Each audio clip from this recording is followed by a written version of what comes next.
ରାଜସ୍ୱ ଖାଇଲ ମୁଣ୍ଡି ନ ମାରିଲ, ରାଜସ୍ୱ ଖାଇଲ ମୁଣ୍ଡି ନ ମାରିଲ, ଯୋଗ୍ୟ ଚାଲିଗଲା ଜନନୀର କୋଳ ଶୂନ୍ୟ କରି, ଅଯୋଗ୍ୟ ରହିଲ କି ଦୀପ ଜାଳିବ, ସ୍ୱାର୍ଥକୁ ସାରଥି କରିଦେଇ। ନମସ୍କାର, ଜୟ ଜଗନ୍ନାଥ। ବନ୍ଧୁଗଣ, ବିଶ୍ୱ ଐତିହ୍ୟରେ ଓଡ଼ିଶାର ଅବଦାନ ଆଉ ତାହା ପୁଣି ଓଡ଼ିଶାରେ ଥାଇ ସପ୍ତାଶ୍ଚର୍ଯ୍ୟଙ୍କ ଭିତରେ ସ୍ଥାନ ପାଇବାର ଗର୍ବ ଆଉ ଗୌରବ ଆମକୁ ଦେଇଛି। ଆଜ୍ଞା ହଁ, ମୁଁ କହୁଛି ବିଶ୍ୱ ପ୍ରସିଦ୍ଧ ସୂର୍ଯ୍ୟ ମନ୍ଦିର ବା କୋଣାର୍କର ସନ୍ ଟେମ୍ପଲ ବିଷୟରେ।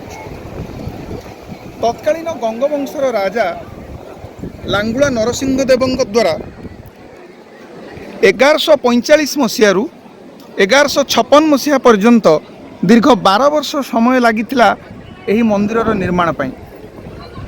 ଆପଣମାନେ ଦେଖୁଛନ୍ତି ଏଇ ଯେଉଁ ସୂର୍ଯ୍ୟ ମନ୍ଦିର, ଯାହା ତତ୍କାଳୀନ ରାଜାଙ୍କର ତ୍ୟାଗ ଏବଂ ବଳିଦାନର ପ୍ରତୀକ, 1200 ବଢ଼େଇଙ୍କର ପ୍ରୟାସର ମୂକ ସାକ୍ଷୀ, ସୁଯୋଗ୍ୟ ସନ୍ତାନ ହତ୍ୟାର ଷଡ଼ଯନ୍ତ୍ରର ମୂକ ସାକ୍ଷୀ ବିଶୁ ମହାରଣା ଏବଂ ଧର୍ମପଦର ତ୍ୟାଗର ଯେଉଁ ଆପଣମାନେ ଦେଖୁଛନ୍ତି ମୂକ ସାକ୍ଷୀ, ଏହା ହେଉଛି ବିଶ୍ୱ ପ୍ରସିଦ୍ଧ କୋଣାର୍କ ମନ୍ଦିର। ଦେବ ଆରାଧନାର ଯେଉଁ ଉଦ୍ଦେଶ୍ୟ ଥିଲା ତାକୁ ନେଇ ନିର୍ଦ୍ଦିଷ୍ଟ ଭାବରେ ସୂର୍ଯ୍ୟ ଉପାସନାର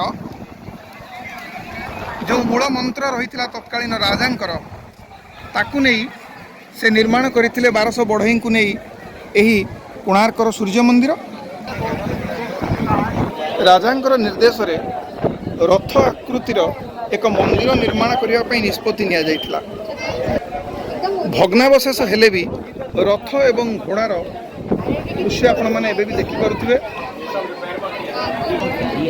ମୁଖ୍ୟ ମନ୍ଦିରଟି ବର୍ତ୍ତମାନ ଭାଙ୍ଗି ଯାଇଥିଲେ ମଧ୍ୟ ଯେଉଁ ଅବଶିଷ୍ଟାଂଶ ବର୍ତ୍ତମାନ ରହିଯାଇଛି, ତାର ପ୍ରତ୍ୟେକ ଇଞ୍ଚରେ ଆପଣମାନେ ଦେଖିପାରିବେ ତତ୍କାଳୀନ କାରୁକାର୍ଯ୍ୟ କେତେ ସୁନ୍ଦର ଭାବରେ ସେତେବେଳେ 1200 ବଢ଼େଇଙ୍କର ନେତୃତ୍ୱ ନେଇଥିବା ବିଶୁ ମହାରଣା ଏବଂ 1200 ବଢ଼େଇ ଏହି ମନ୍ଦିରଟିକୁ ନିର୍ମାଣ କରିଥିଲେ।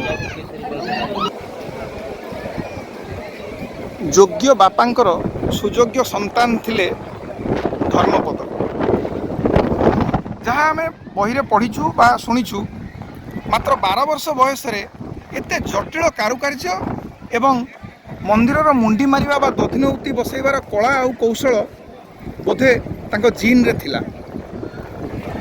ଯାହା ଆମେ ଜାଣିଛେ ଯେ ସେତେବେଳେ ସମୁଦ୍ର ମନ୍ଦିରର ପୁରା ପାଖରେ ଥିଲା ଏବଂ କ'ଣ ତା ଭିତରେ ଲୁକାୟିତ ରହସ୍ୟ ରହିଲା, ଯାହାଫଳରେ ମନ୍ଦିରର ଦଧିନଉତି ବସାଇ ସାରିବା ପରେ, ମୁଣ୍ଡି ମାରି ସାରିବା ପରେ, କିମ୍ବଦନ୍ତୀ କହେ ଧର୍ମପଦ ମାତ୍ର 12 ବର୍ଷ ବୟସରେ ମନ୍ଦିରର ଶିଖରରୁ ସମୁଦ୍ର ମଧ୍ୟକୁ ଲମ୍ଫ ପ୍ରଦାନ କରିଥିଲେ ଏବଂ ମୃତ୍ୟୁବରଣ କରିଥିଲେ।